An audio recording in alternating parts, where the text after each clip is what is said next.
심박수가 진짜 안 내려오잖아요. 더군다나 우리는 존투러닝이나 그보다 아래인 최대 심박수의 50에서 60%를 지향하는 달리기를 하고 있는데, 심박수가 이렇게 치솟아버리면 이 느리게 달리기에 효과가 없는 게 아닐까, 또는 줄어드는 게 아닐까라는 걱정을 많이 하게 되는데, 오늘은 이 느리게 달리기에 조금 더 초점이 맞춰진 심박수를 낮추는 훈련법과 달리기를 하면서 느낀 게, 그냥 무작정 뛰는 것보다 어떤 효과가 있고 어떻게 적용이 되는구나를 알면 마음이 훨씬 수월하더라고요. 조금 더 유념하면 좋으실 것들, 제가 경험했던 것들 말씀드리도록 하겠습니다. 가장 먼저 이 모든 문제는 어떻게 보면 스마트워치 때문이라고도 볼 수 있거든요. 너무 유용한 아이템이긴 한데, 스마트워치가 심박수를 즉각적으로 보여주면서 우리의 모든 고난들이 더해진 것도 있단 말이죠. 스마트폰의 시대가 열린 것처럼 너무 편하고 유용하지만 어쩔 수 없는 부작용이 있다. 그런데 조금 안심해도 된다라는 말씀을 드리고 싶은 게, 스마트워치가 이렇게 대중화되기 이전에도 러닝 달리기는 수백 수천 년 전부터 있었고, 그 시대에도 낮은 심박수의 훈련법, 존투의 훈련법, 이런 것들이 다 있었을 거 아니에요. 그럼 그때는 그때 나름대로 이렇게 숫자로 표시되는 심박수가 아니라 달리고 있는 컨디션이나 호흡 상태 등을 보고 나서 심박수를 파악을 했을 텐데, 그 시대에도 이 낮은 심박수의 훈련법은 충분히 이행이 되고 있었다라는 말씀을 드리면서, 그렇다고 스마트워치가 잘못됐다는 게 절대 아니라, 표시가 되는 심박수 자체는 제가 늘상 말씀을 드리는, 심박수를 파악하는 건 우리가 지금 달리고 있는 바로 이 순간, 이게 아니라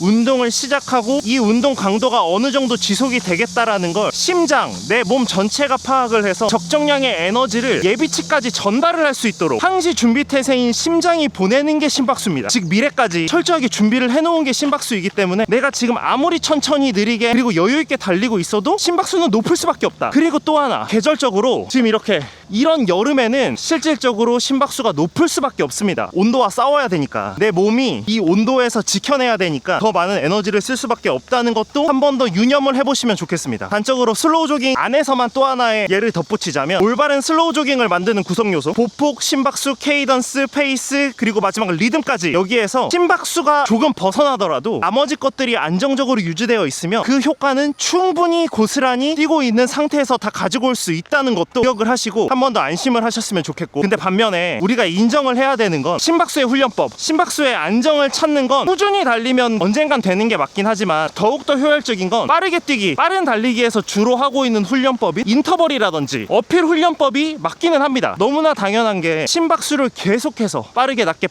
변동을 줘서 일종의 심박수를 계속해서 담금질을 시키는 거거든요. 그럼 담금질로 칼이 단단해지듯 심박수 또한 단단해질 수밖에 없다. 그것도 유념을 하고 인정을 하되, 그렇다고 우리가 달리고 있는 낮은 심박수의 운동 효과를 포기할 수는 없잖아요. 그래서 저는 이런 방법을 썼거든요. 일단 첫 번째로, 내가 평소에 하고 있던 느린 달리기, 낮은 심박수의 달리기를 90% 정도 이행합니다. 내가 5km 정도를 목표로 하고 있으면 약 4km 정도는 내가 원래 뛰던 양대로 뛰는 거죠. 그리고 다 끝났을 땐 느린 달리기의 인터벌을 저는 조금씩 해줬거든요. 약 10분 정도씩. 무슨 말이냐, 원래 인터벌은 완전 빠르게 달렸다가 아예 느리게 걸으면서 심박을 확 낮추잖아요. 근데 우린 현실적으로 그게 힘드니, 저의 기준으로 제가 가지고 있는 슬로우 조깅 페이스에 30초 정도씩의 텀을 줬습니다. 7분 30초 정도가 저의 슬로우 조깅 페이스거든요. 그럼 운동이 다 끝나고 약 7분 정도의 페이스로 슬로우 조깅을 한번 해주는 거예요. 내가 뛰던 페이스보다 30초 정도의 페이스를 당겨서 조금 빠른 슬로우 조깅으로 7분 정도 페이스가 되겠죠. 30초 빠르게 1분을 뛰었다면 다음 1분은 30초 느리게, 저의 기준으로는 8분 정도의 페이스로 또 1분, 그러면서 호흡도 조금 가다듬고요. 다시 빠른 페이스로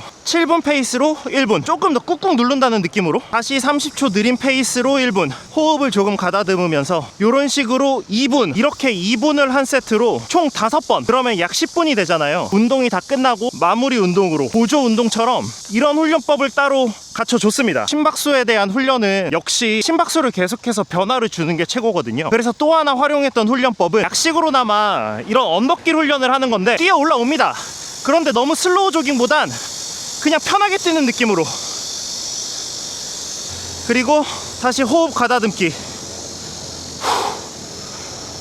이것도 5회에서 10회 정도. 물론 빠르게 뛰시는 분들이 보면 되게 가소롭고 하찮겠지만, 못하니까, 막 빠르게 엄청 강한 운동 강도로 못하니까 이렇게라도 하면 확실히 심장에 담금질이 된다, 중간중간 섞으면서 훈련을 하기도 했습니다.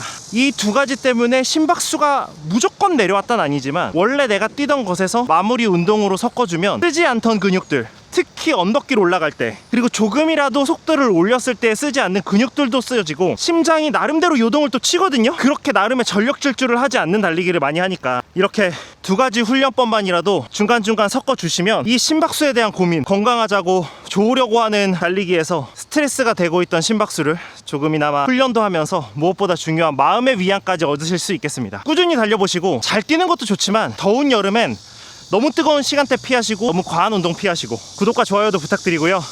다음 영상에서 뵙겠습니다. 감사합니다.